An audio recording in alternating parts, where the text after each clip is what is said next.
अगर आपने एलआईसी की पॉलिसी ली है तो क्या कभी आपने ये सोचा है, आपके दिमाग में ये सवाल आया कि आखिर आप जो प्रीमियम हर साल या हर महीने एलआईसी में भर रहे हैं उस पैसे का होता क्या है? एलआईसी इस पैसे को कहाँ लगाती है, किन कंपनियों में निवेश करती है?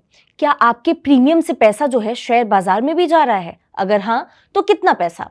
दरअसल एलआईसी देश की सबसे बड़ी इंश्योरेंस कंपनियों में से एक है और उसके पास जो है पॉलिसी होल्डर से आने वाला एक बहुत बड़ा फंड मौजूद है। अब इस फंड को एलआईसी अलग अलग जगहों पर निवेश करती है। अब इसी इन्वेस्टमेंट को लेकर के सरकार ने लोकसभा में एलआईसी के पिछले 5 साल के इन्वेस्टमेंट को लेकर के अहम जानकारी दे दी है। 3 अगस्त को वित्त राज्य मंत्री पंकज चौधरी जी ने लोकसभा में यहाँ पे बताया कि पिछले 5 साल के दौरान एलआईसी ने लिस्टेड प्राइवेट कंपनीज में अलग अलग स्तर पर निवेश किया है। किसी कंपनी में एलआईसी की हिस्सेदारी बढ़ी है तो किसी में घटी भी है। इसके पीछे एलआईसी की अपनी इन्वेस्टमेंट असेसमेंट, तय जो इन्वेस्टमेंट फ्रेमवर्क है और संबंधित कंपनी के जो फ्यूचर आउटलुक है उसको ध्यान में रखा जाता है। यानी कि एलआईसी जब किसी कंपनी में निवेश करती है तो उसके बिजनेस और आने वाले समय की जो संभावनाएं हैं उनको यहाँ पे देख करके फैसला लिया जाता है। सवाल आता है कि आखिर एलआईसी आखिर किसी कंपनी को चुनती कैसे है, किस बेसिस पे कंपनी का यहाँ पे सिलेक्शन किया जाता है कि किस में निवेश किया जाएगा। इसके लिए कई पैरामीटर्स देखे जाते हैं। किसी कंपनी के फंडामेंटल्स जैसे कि उसकी फाइनेंशियल परफॉर्मेंस कैसी है, बिजनेस कितना मजबूत है, आगे ग्रोथ की कितनी संभावना है, कंपनी का ओवरऑल जो बिजनेस आउटलुक है वो क्या है। इन तमाम चीज़ों को असेसमेंट किया जाता है और उसके बाद यहाँ पे जो ड्यू डिलिजेंस है उसकी प्रक्रिया होती है और तय इन्वेस्टमेंट क्राइटेरिया और स्टैंडर्ड ऑपरेटिंग प्रोसीजर यानी कि एसओपी के हिसाब से यहाँ पे इन्वेस्टमेंट डिसीजन लिया जाता है। एलआईसी का इन्वेस्टमेंट सिर्फ प्राइवेट कंपनीज तक सीमित नहीं रहता। सरकार के हिसाब से प्राइवेट कंपनीज के साथ साथ पीएसयू यानी कि सरकारी कंपनियों के इक्विटी इन्वेस्टमेंट के लिए भी इसी तरह के क्राइटेरिया और ड्यू डिलिजेंस जो है उनका इस्तेमाल किया जाता है। यानी कि किसी कंपनी के शेयर में पैसा लगाने से पहले उनकी यहाँ पे फाइनेंशियल पोजीशन और बिजनेस प्रोस्पेक्ट्स जो है उनको यहाँ पे काफ़ी करीब से देखा जाता है। अगर एलआईसी इतनी बड़ी रकम शेयर बाजार में इन्वेस्ट करती है तो क्या हमें पता चल सकता है कि एलआईसी कौन कौन सी ऐसी कंपनीज हैं जिनमें पैसा इन्वेस्ट कर रही है? देखिए, लोकसभा में जब सरकार से इस बारे में जानकारी मांगी गई तो वित्त राज्य मंत्री ने कहा कि एलआईसी जिन कंपनियों में यहाँ पे निवेश कर रही है, इन्वेस्टमेंट कर रही है, उनकी जो लिस्ट है वो देना कमर्शियली प्रूडेंट नहीं होगा।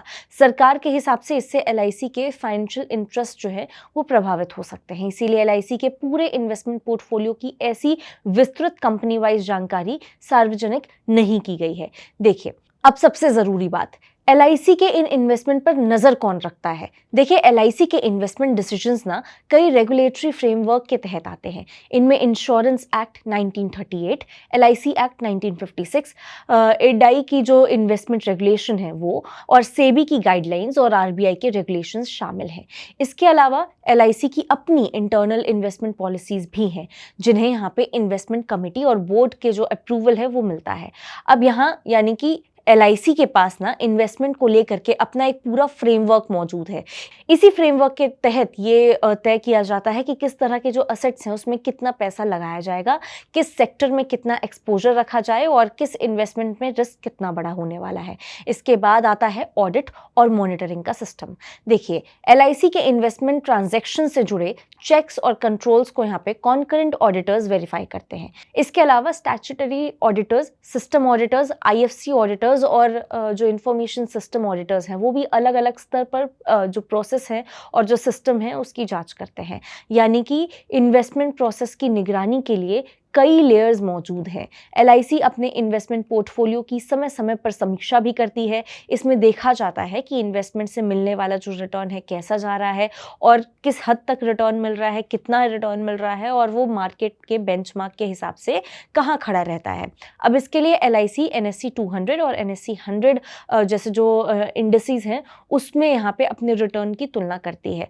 और इसके साथ ही ये भी देखा जाता है कि एलआईसी का पैसा जो है अलग अलग असेट क्लास क्लासेस और सेक्टर्स में किस अनुपात में लगा हुआ है। अगर मार्केट कंडीशंस या फिर किसी इन्वेस्टमेंट के जो आउटलुक हैं उसमें बदलाव आता है तो एलआईसी पोर्टफोलियो में बदलाव भी कर सकती है। इसे पोर्टफोलियो रीबैलेंसिंग कहा जाता है, यानी एलआईसी समय समय पर अपने इन्वेस्टमेंट की स्थिति को रिव्यू करती है और ज़रूरत के हिसाब से एलोकेशन में बदलाव करती है।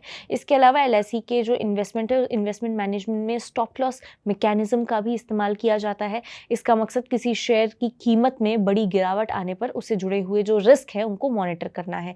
यानी किसी इन्वेस्टमेंट में लगातार और बड़ी जो गिरावट है वो दिखाई देती है तो उसे तय रिस्क पैरामीटर के हिसाब से ट्रैक किया जाता है। अब अगर पूरी कहानी को आप समझने की कोशिश करें, एलआईसी के पास पॉलिसी होल्डर से यहाँ पे आने वाला एक बहुत बड़ा फंड होता है और उस फंड को अलग अलग इन्वेस्टमेंट एवेन्यूज़ में यहाँ पे मैनेज किया जाता है। इक्विटी यानी कि शेयर्स में इन्वेस्टमेंट भी इसी इन्वेस्टमेंट स्ट्रैटेजी का हिस्सा है। पिछले 5 साल में एलआईसी ने यहाँ पे लिस्टेड कंपनीज में अपनी हिस्सेदारी को मार्केट कंडीशंस, कंपनी के फंडामेंटल्स, फाइनेंशियल परफॉर्मेंस और फ्यूचर आउटलुक के आधार पर बढ़ाया और घटाया है, जैसा कि हमने आपको शुरुआत में ही बताया। और इसी पूरी प्रक्रिया में regulations, internal investment policies, due diligence, audit, portfolio monitoring और बेंचमार्किंग जैसे जो कई तरह के स्तर के काम हैं वो किए जाते हैं। यानी कि आपकी एलआईसी पॉलिसी का प्रीमियम सिर्फ एक जगह पड़ा नहीं रहता, बल्कि एलआईसी उसे अपने इन्वेस्टमेंट फ्रेमवर्क के तहत मैनेज करती है, अलग अलग जगह पे इन्वेस्ट करती है। इसी वजह से एलआईसी के इन्वेस्टमेंट डिसीजंस और उसके पोर्टफोलियो की परफॉर्मेंस जो है पॉलिसी होल्डर्स और पूरे इंश्योरेंस सेक्टर के लिए काफ़ी अहम हो जाती है। आप इस बारे में क्या सोचते हैं? क्या कुछ हैं आपके थॉट्स? कमेंट करके ज़रूर बता सकते हैं। ऐसी और खबरों के लिए विजिट कर सकते हैं हमारी वेबसाइट money9live.com, सब्सक्राइब कर सकते हैं हमारा यूट्यूब चैनल Money9। मिलते हैं आपसे अगले वीडियो में, तब तक के लिए नमस्कार।